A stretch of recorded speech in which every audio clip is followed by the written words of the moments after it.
Welcome everyone. I'm Stéphane, I'm working on the Spring Boot team and the project called Spring.io if you have a chance to try it. I was on this stage, not this stage, but this conference 2 years ago to talk to you about Spring Framework 5 and Spring Boot 2 and how it brings a new option if you decide to build a web application with Spring Web Flux and reactive programming. So today the plan of this talk is to show you more options and maybe revisit some of those patterns for a regular application, so a MVC-based application. Before we start, a few questions. Who's not using Spring Boot at the moment? I have 5 hands. Okay, interesting. So most of you are using Spring Boot. That's interesting. Who's not using Spring Boot 2? Those who are using Spring Boot. It's a bit more. Time to upgrade. You know, August, it's end of life, so it's time to look at that migration guide and give it a go. And if you have any issue, please let us know. And who doesn't know anything about reactive programming? Doesn't know what it is? I have 3 hands. Oh no, a bit more. Okay. Okay. Right. Okay.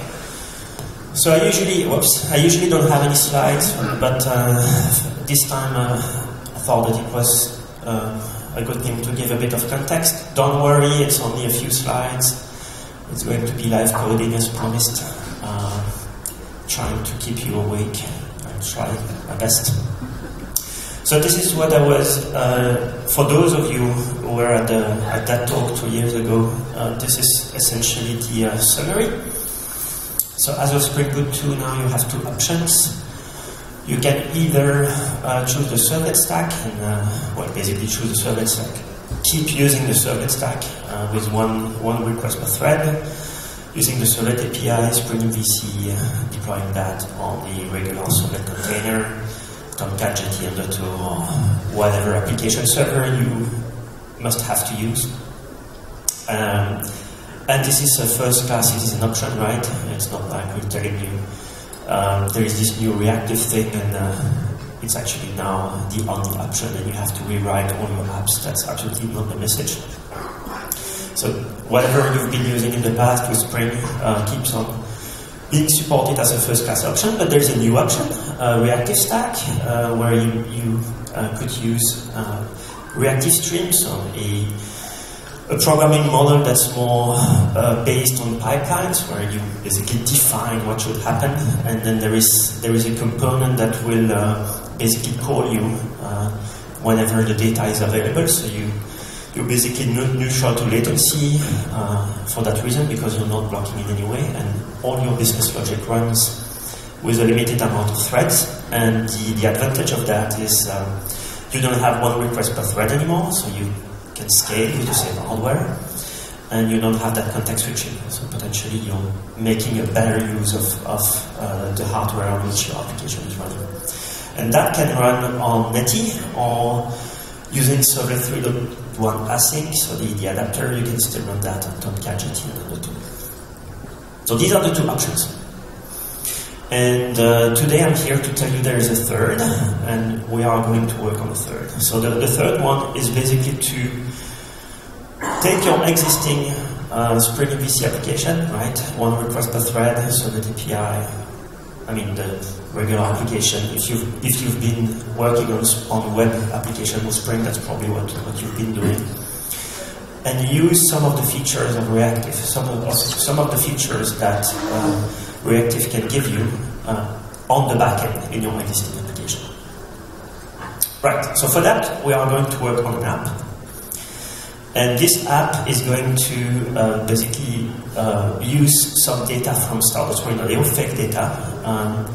But that demo is fake, but we actually do that behind the scenes. So whenever you create a new project on Spring.io, we record your choices. So we record the build system you've used, the Spring Boot version you've selected, the language you've selected, the dependencies you've selected, etc. So we record that to basically better understand how the community is using Spring.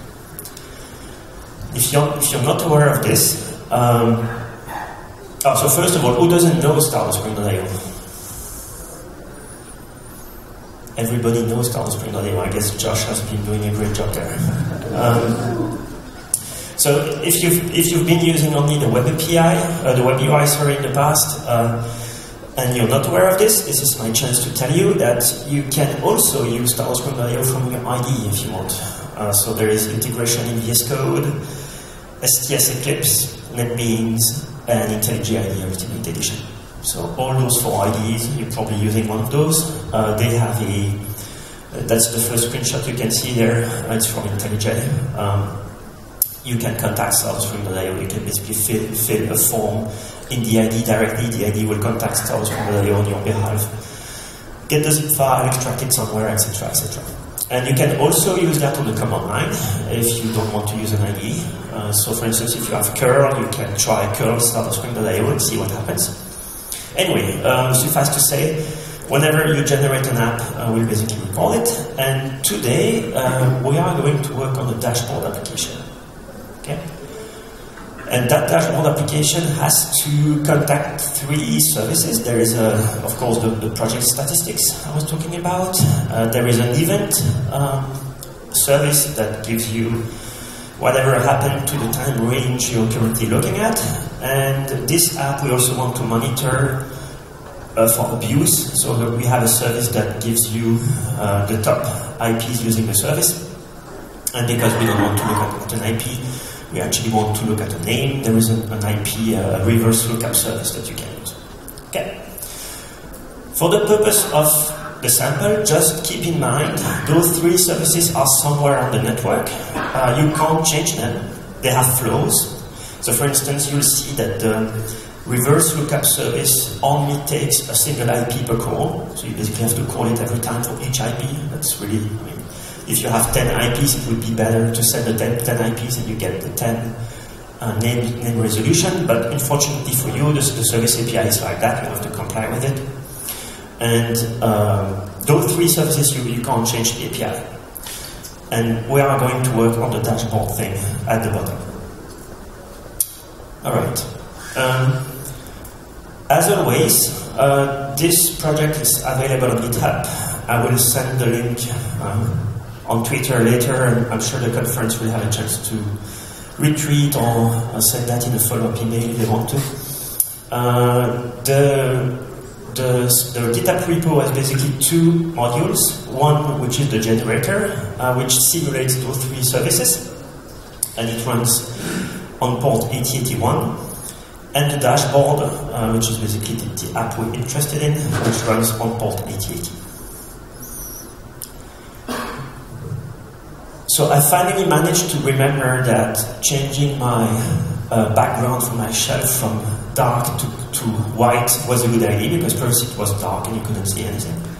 So let's see how it goes. Okay, it's much better, I guess, for you. So here is one service that we have to comply with, right? Statistics, and then a range, and then you get a bunch of project generation per day and per Spring Boot generation. There is also an event. Tells you there is a conference on the 6th and some problem with the tool on the 4th. And there is also a top IPs service, right? Which just gives you a bunch of random IPs. Right. So let's have a look to the app quickly.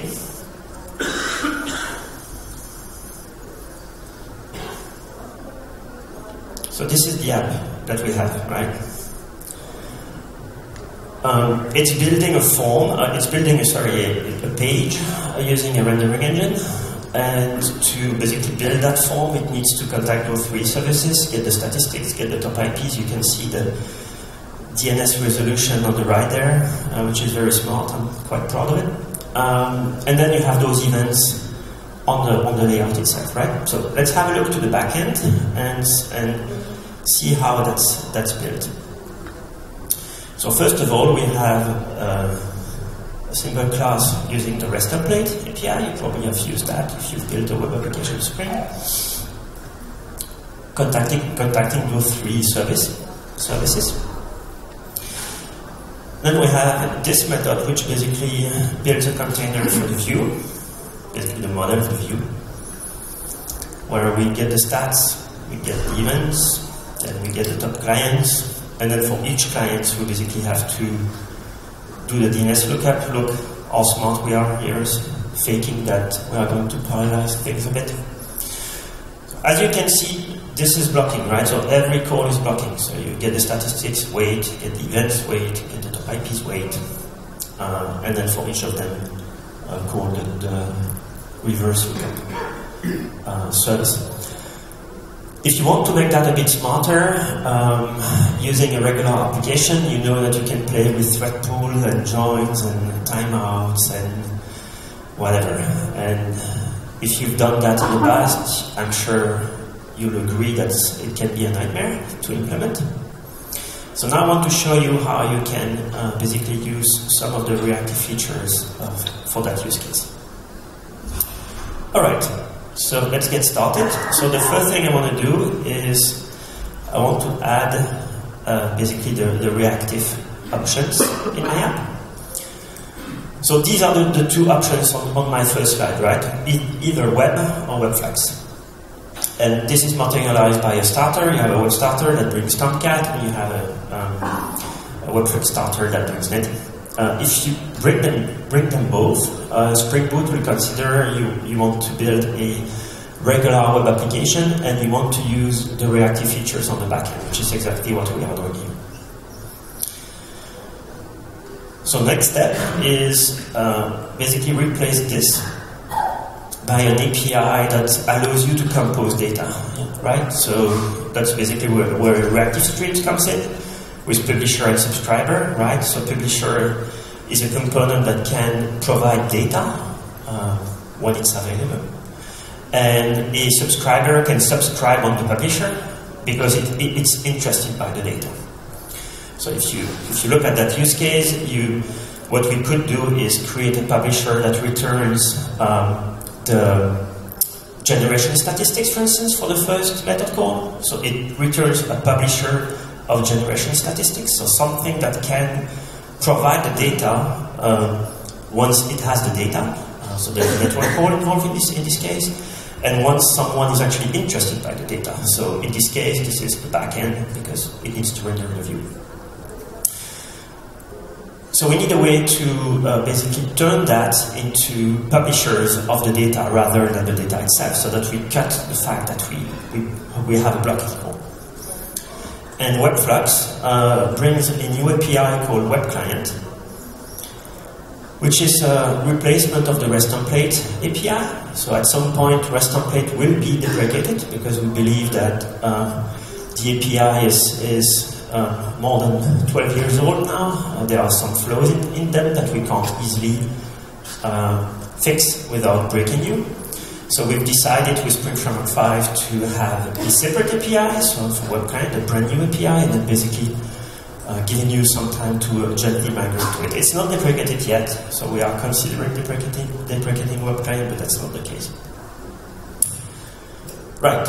So if you use RestTemplate with Spring Boot, you probably know that there is this nice builder contract that you can use to get some options that Spring Boot has auto-configured for you. So for instance, if you have a serialization strategy using Jackson, or if you have some security settings, or anything else that you want to make sure RestTemplate is going to use, if you inject the RestTemplate builder, those things that are detected by Spring Boot will be applied automatically. Of course, if you don't want that, you can just create a RestTemplate yourself and set the HTTP client factory and set the serialization strategy. You can do that manually, right? But in this case, we prefer to make sure to use whatever Spring Boot has configured for you. To help you with a smooth migration, if you use WebClient, there is also such a builder API that you can inject. So as you can see, it's not like you have to redo everything. So there is some changes, of course. It's not like it's not about changing the imports from RestTemplate to WebClient, because some fundamental API change have been applied. But from a developer experience perspective, we try to make sure that you can migrate to this as easily as possible. So let me show you how you can get some data. So what I want to know here is so this is this line is basically the exact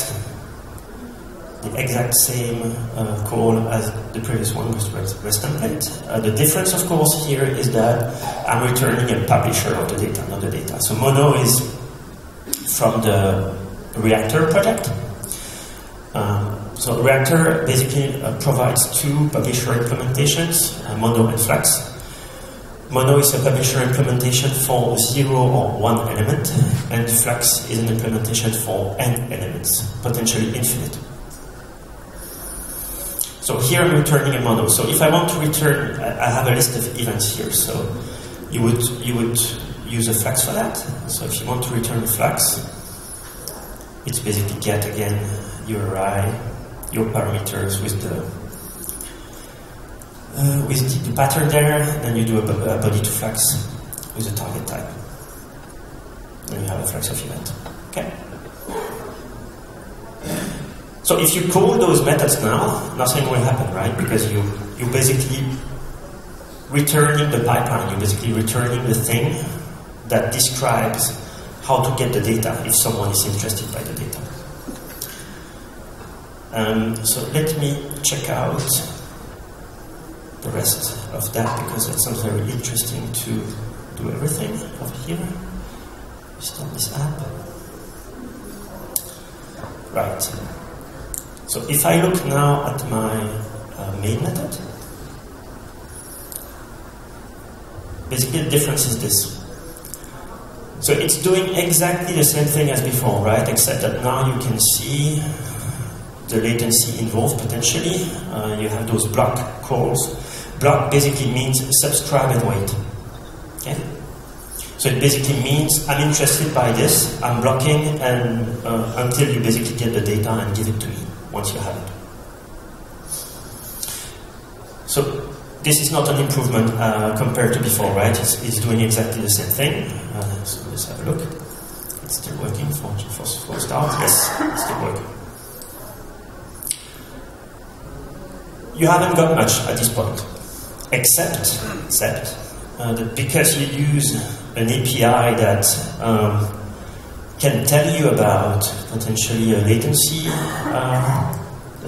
there's potentially a latency behind. That's why you would use that, right? If you have something that does not hold the network or doesn't do I/O, which is like pure business logic, you're not going to use that stuff for that. You're just going to write your code as before.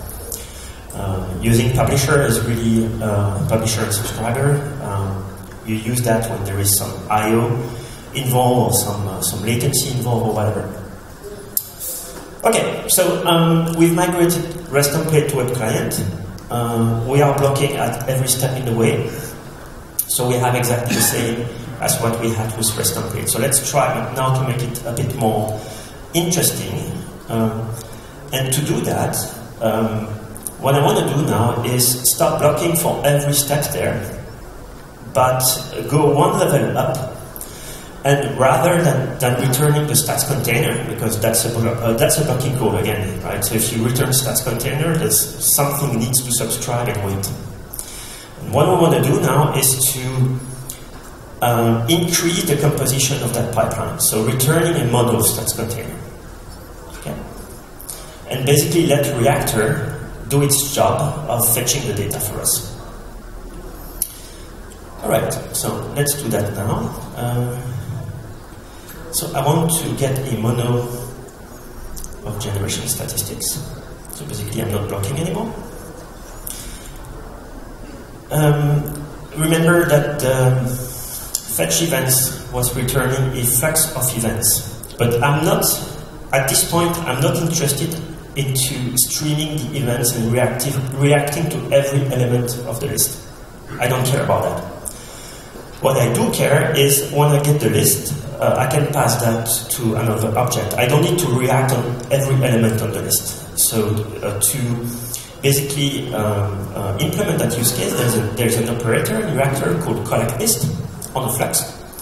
And what it will do is whenever someone subscribes to that publisher, it will buffer the element, and when the Flux completes, so when there is no element anymore, it will basically emit a mono with the list, right?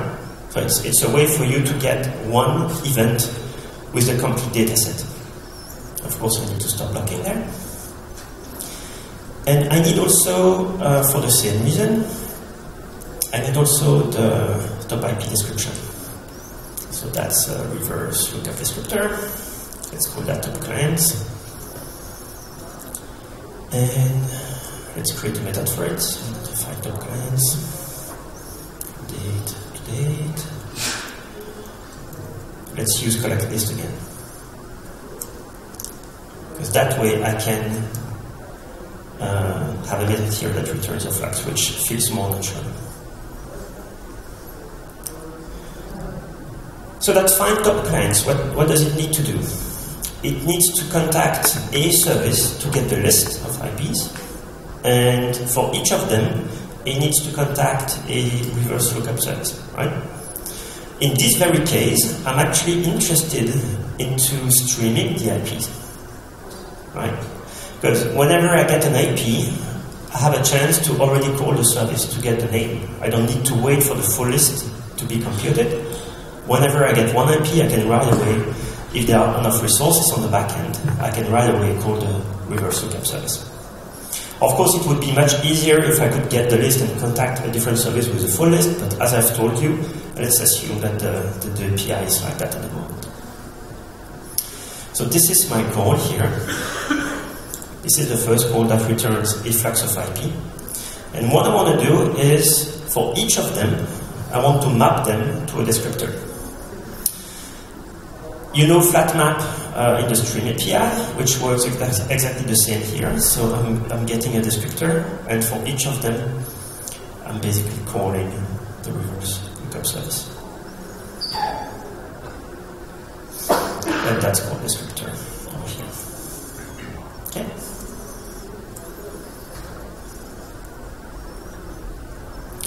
So as you can see, this is 2 lines of code that does exactly what I've explained. I'm getting basically a stream of IPs, and whenever I get one, if there are enough resources on the server, I'm calling. If there are not enough resources on the server, eventually something will be available for processing that request. So I have my three publishers for my 3 services on my slide at the beginning, right? Now I need to tell Reactor, I need to tell my infrastructure. I don't care how, but I'm interested by those 3 things, so get them for me, basically subscribe to them. And whenever you get all that data, please call me back, and I'll have to run some business logic to build, in this case, the stats container, right? So there is an operator you can use for that, and it's called zip, right? And zip takes publishers, remove that, so events and top clients, and it has a map function. And the map function is basically, let me subscribe to all of those, and once you have the data, call me with the tuple. So call me with the data.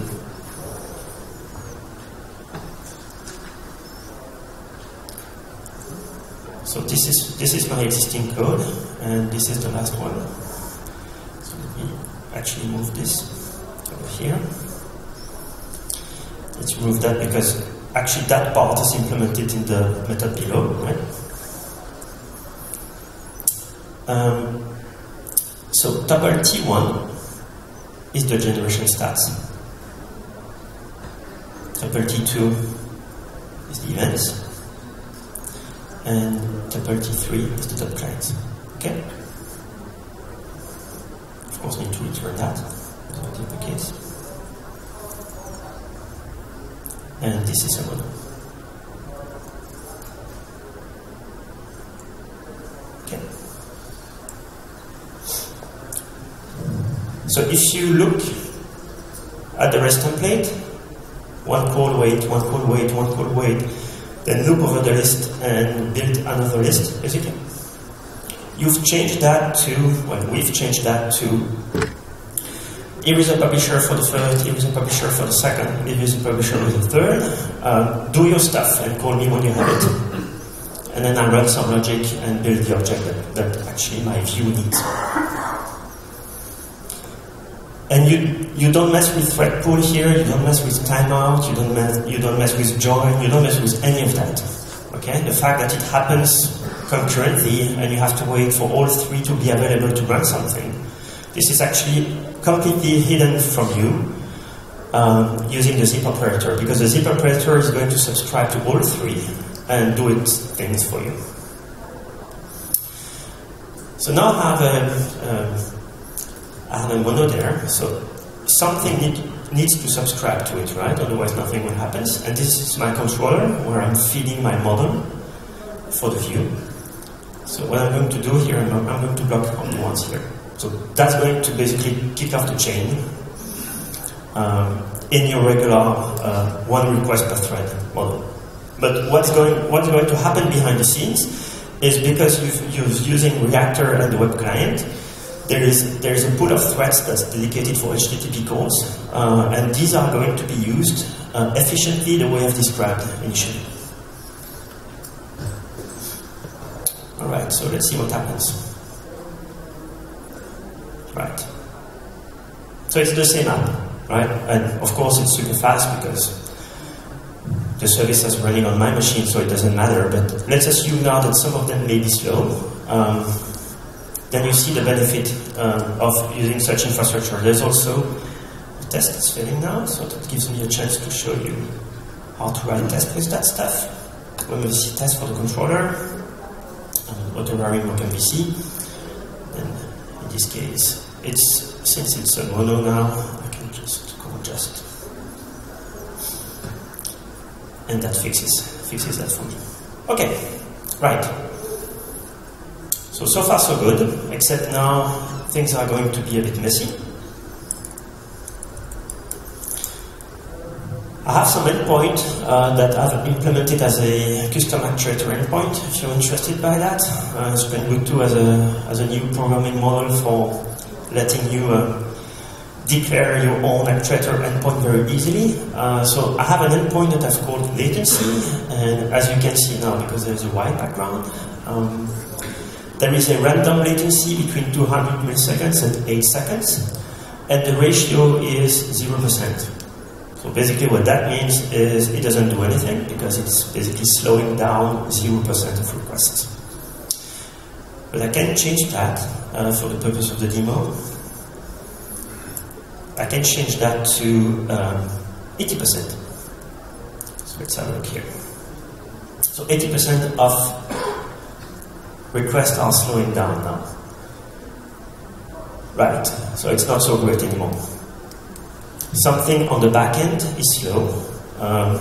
So let's try to figure out what it is, right? So I have probably here a Earth endpoint, which doesn't tell me very much. It's telling my application is up. Very interesting, I guess. So let's try to get more detail.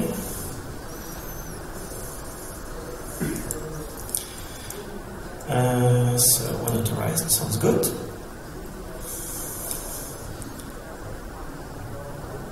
Right.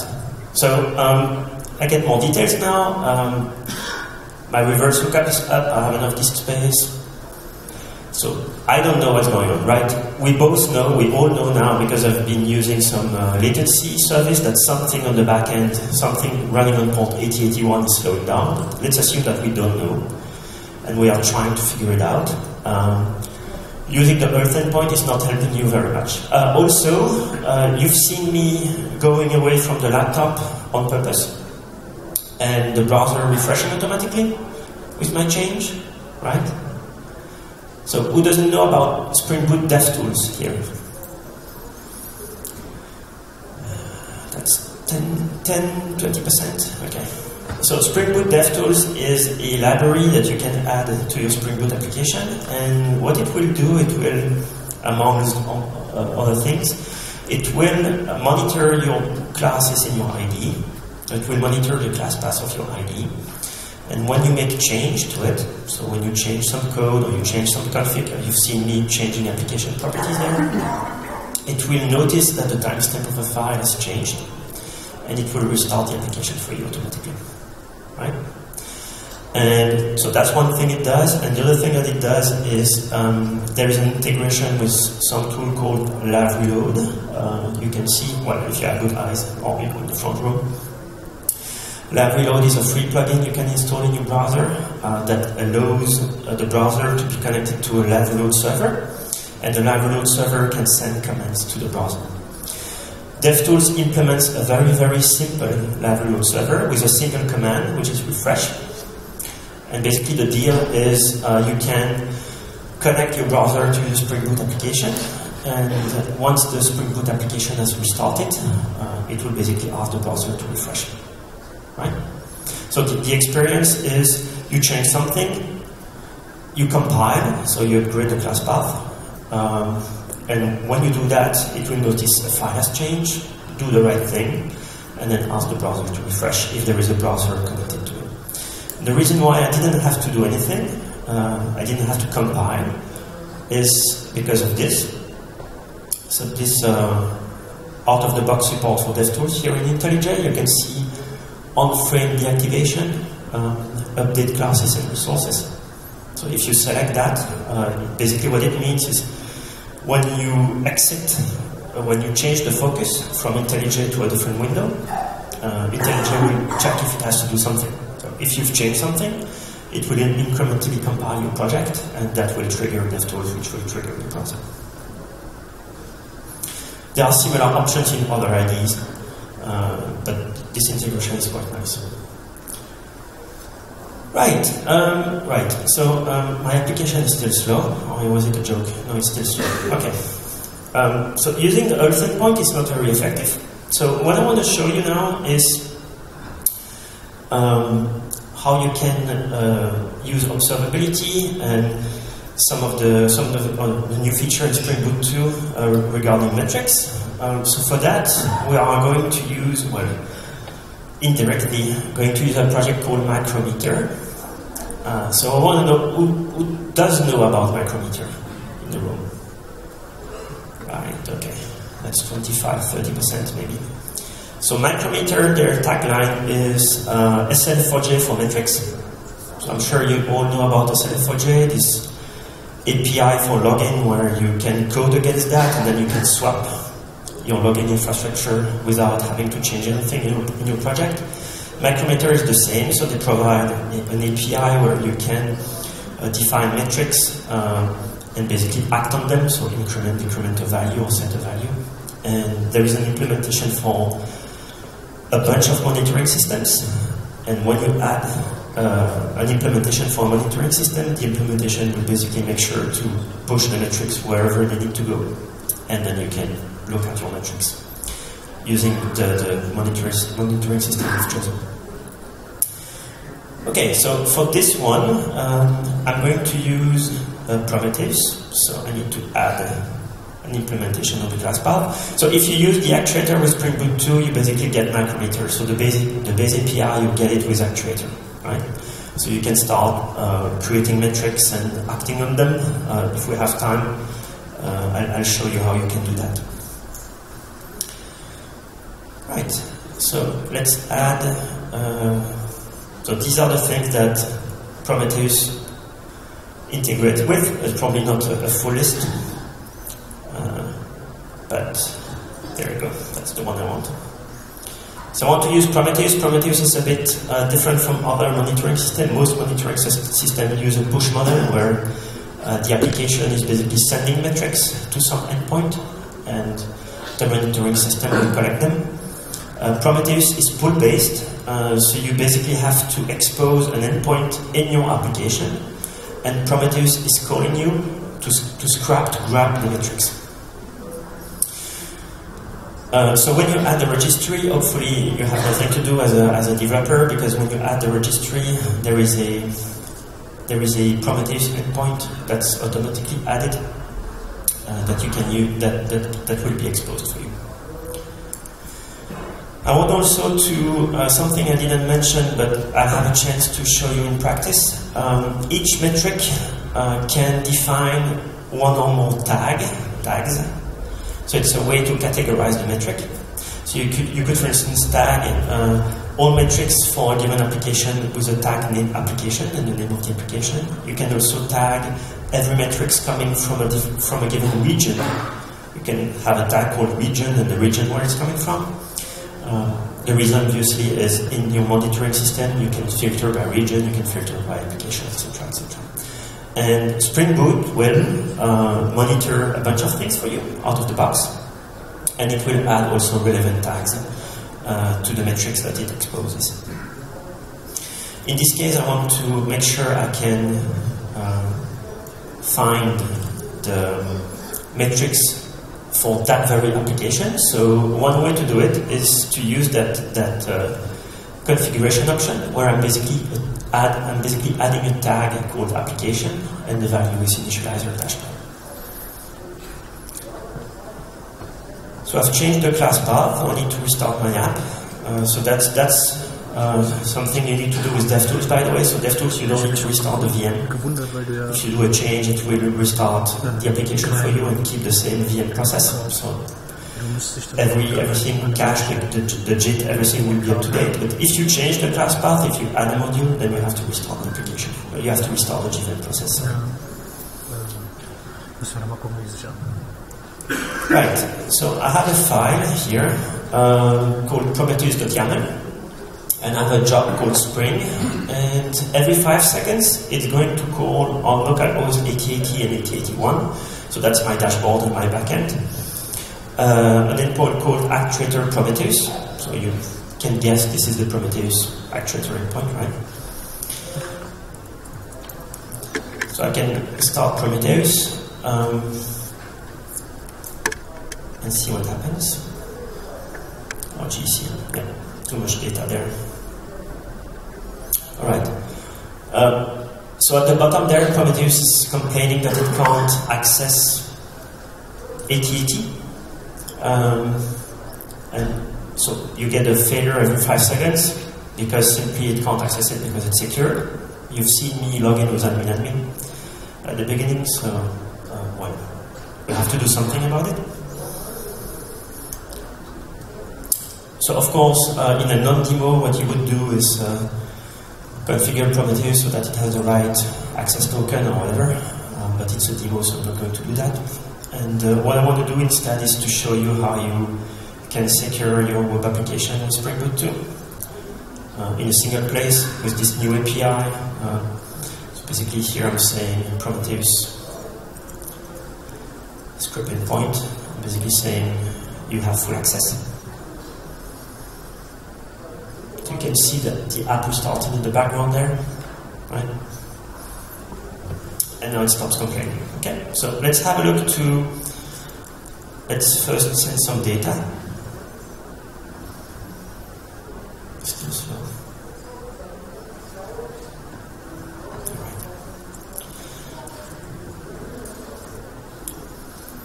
So this is the raw UI for Prometheus. And these are the things that are recorded. So all those are metric names. Ignore the one called Prometheus. These are not exposed by the application, but by Prometheus itself. And what I'm interested in is HTTP server requests seconds max. And this one is the one I want to show you. This one here. Make that a bit bigger. So this is the raw view for the metrics, right? You can see, oh yeah, it's highlighted in mine, but actually you don't see it on the screen. It's interesting. So where my cursor is, there we go. So you can see the application tag. You can see also, no exception, the instance, the job. So the Spring job is the Spring name in the Prometheus config. It's an HTTP GET, the outcome is success, the status is 200. This is the URI, so this is the endpoint that my application is using to render the view. And you can see the max time, and the max time, surprisingly, is very close to 8 seconds. Right? So this code that basically call a bunch of things and then eventually return and render. The max time is very close to my max latency of my service, but not higher than that. Right, so looking at that is not very interesting anyway. So I want to show you some Grafana. So who knows about Grafana? Just to see there is more than primitives. More than primitives, interesting. So this is it. So it's basically a way for you to show metrics with an integration with several data sources. Primitives is one of those data sources, but there's a bunch of other data sources you can use. And if you monitor an application, a Spring Boot application, Spring Boot 2 application using Micrometer, these are the things that you get out of the box. So you get some JVM information, you get also some information about memory and class loading and buffers and whatnot, right? So all that you basically get that for free. And you can add more, so there's actually more because that dashboard only shows a subset of what's being exposed, depending on the features that you are using. This dashboard is also available on the Grafana website. So Grafana has this feature where you can define your own dashboard and you can export it to the Grafana public website, right? So if you go to Grafana and you search for Micrometer or Spring Boot, there is a dashboard and then you can click and integrate that into your own Grafana instance and you'll get basically this. And if I want to add an extra visualization, I can do this. So set visualization, HTTP server request max, and what was it again? So it's like that. No, like this. So I want to filter by application. Is it this? No, there's probably a quote here. No. Why are you complaining? Where's the error? Like this maybe? I'm not sure. Okay. So it must be this, but I don't have traffic probably.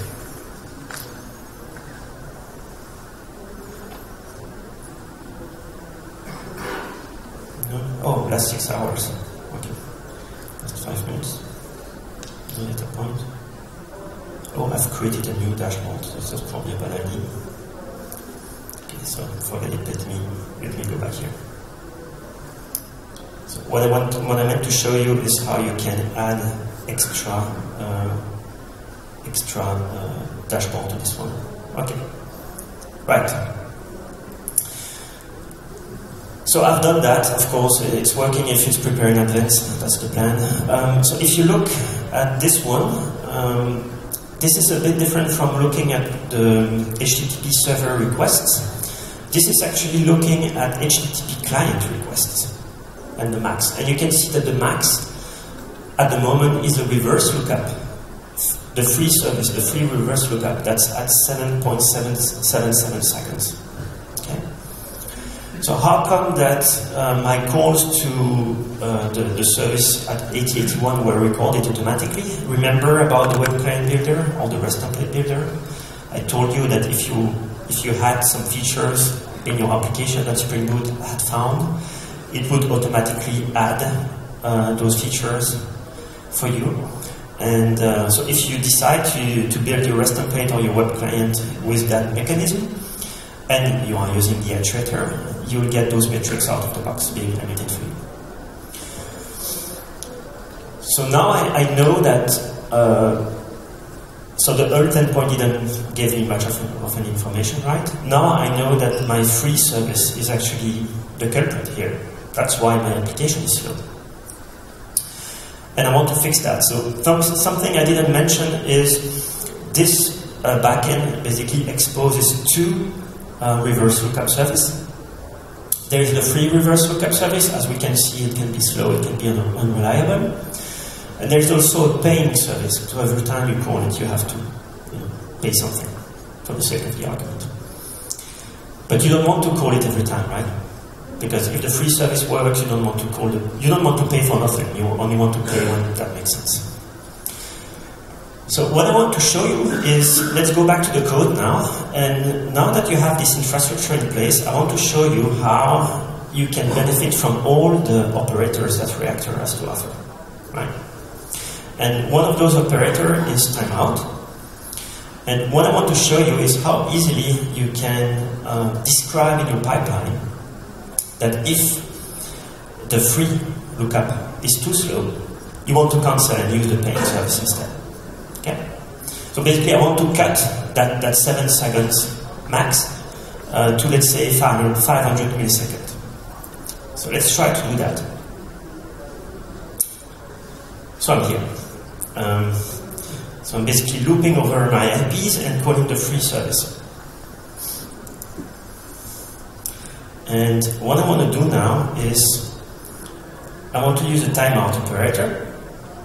So it's as easy as an operator, right? It's not like you have a thread pool and you cancel, close the connection, and initiate a new connection in another thread or whatever. And I want to say duration of milliseconds, 500.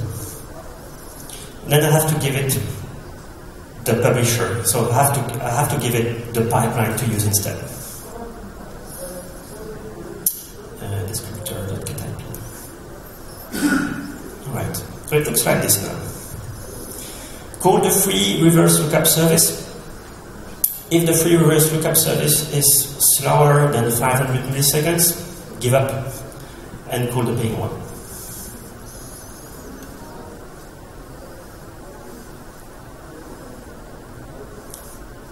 Alright. Okay, faster. Just like that.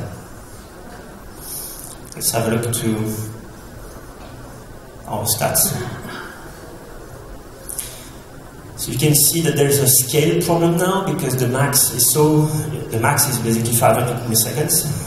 Actually it's 464. You can see that the costly service is being invoked instead. And remember I told you about tags as a way to differentiate metrics.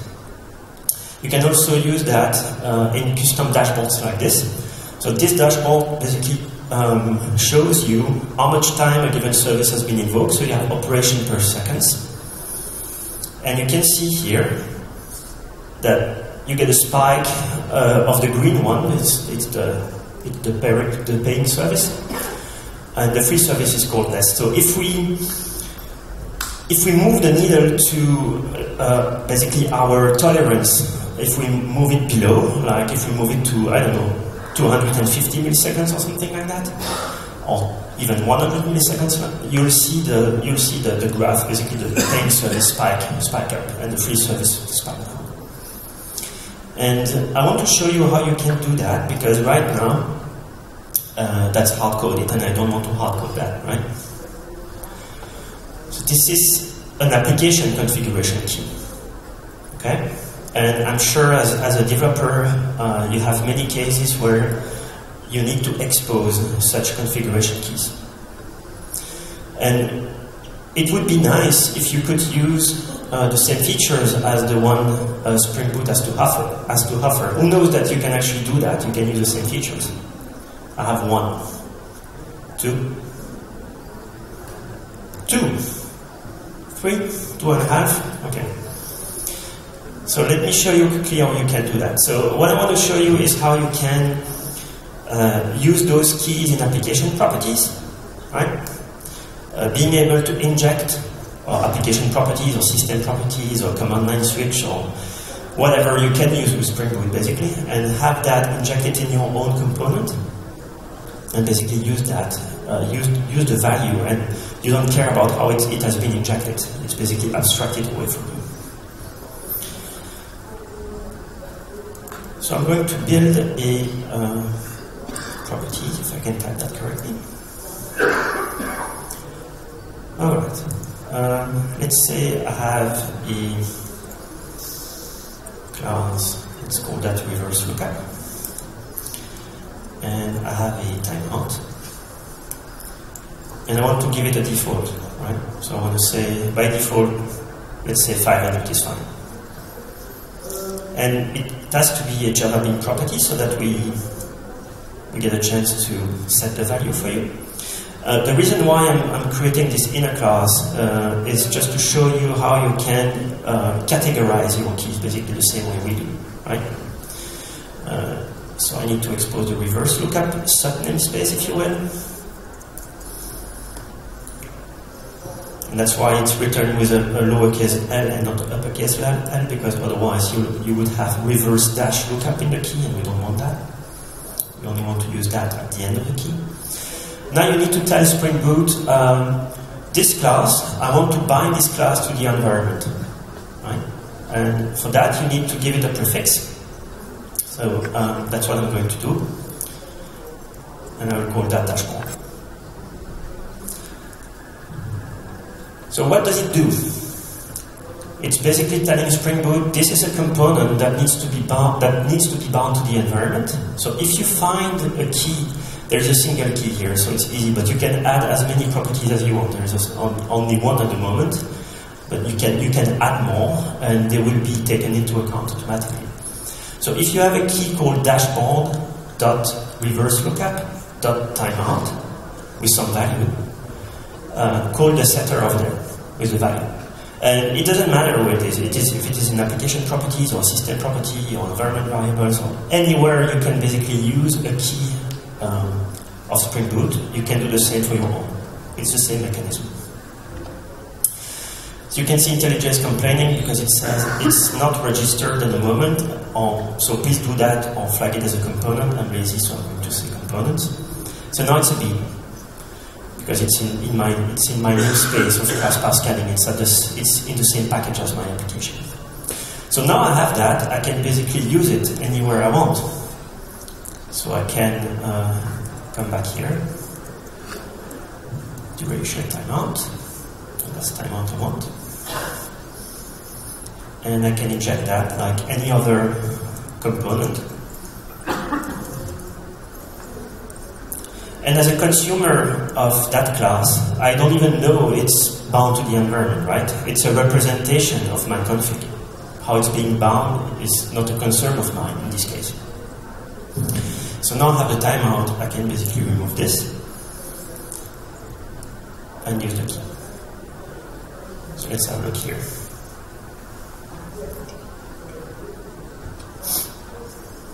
Right. Okay, so let's go here now. Dashboard, reverse lookup, timeout. Let's say 15 milliseconds. Right? I don't want to use the free service basically. Right? So it's very, very fast now. And it's very, very fast because as soon as you try to contact and it takes more than 50 milliseconds, you just give up and call the paying service. If we go back to our stats, as I told you, then you can see the spike of the costly service. And you can also see now all your statistics are basically very, very fast because you're not tolerant. So something about timeout also I wanted to mention is the fact that there is a timeout and we do a cancel on the publisher, so the publisher of the free service. The fact that we do a cancel, it's a native operation for Reactor. But the implementation of the publisher can take whatever action is necessary. So in the case of the web client that exposes that publisher, whenever someone cancels it, it will make sure to close the HTTP connection for you, release whatever resource it has been acquired to execute the query. So all that is basically taken care of for you. Right, so I have 6 minutes, and my ID is complaining and I don't like that. So it's telling me I don't know that key, right? So if you've been using Spring Boot, you know that nice assistance that you get for Spring Boot keys. I want just to show you quickly how you can do that also with your own, because as I've mentioned, everything you can do with Spring Boot, you can do with your own keys. So for that, I'm adding a an annotation processor to the build. So the annotation processor is, most well-known one in the Java ecosystem is Lombok. So you've probably used Lombok at one point or the other, where you describe that you want getter and setter or a constructor being generated for your class. It's not in your source code, but you can access it. That's because an annotation processor basically ran when your code was compiled, and it added some bytecode to it. So it's a standard hook point in the JDK that you can use, and we offer one that basically will scan your configuration properties classes and do something with it. So I need to synchronize that stuff for it to show. There we go. So it's basically generating something like this. That's what Spring Boot does, by the way. There's nothing magic about that. And of course, if you do this, then you probably need to go a bit. There we go. Then you get the same content assistance. If you go back here and you write some field Javadoc,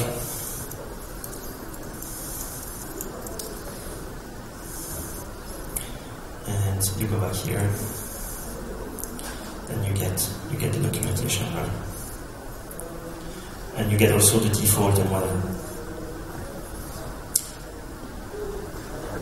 So I usually end up the session with this demo because I know not a lot of you, usually speaking, it seems to be the case in this room again, know about that feature.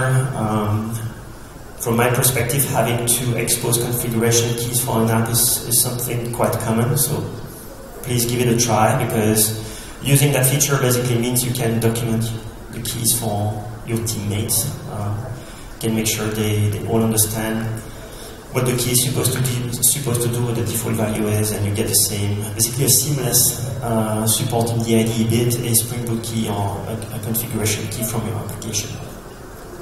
There's two more demos that I didn't have a chance to show you today. There is one demo where I show you how you can add your own metric. So it's a gauge. So it's basically a metric that increments or decrements a value. So if you look at the GitHub repo, you'll see that. And the last demo is about how you can stream data from the backend to the browser using JSON stream and server-sent events. So if you check out the project and you run it, you'll get a live endpoint you can invoke, and it will show you basically a nice animation of projects being generated on the fly. You can have a look to the code and see how that works. Right, I have 2 minutes, so I'm guessing my time is done for this one. Thank you very much for coming. I hope you enjoy the rest of the day.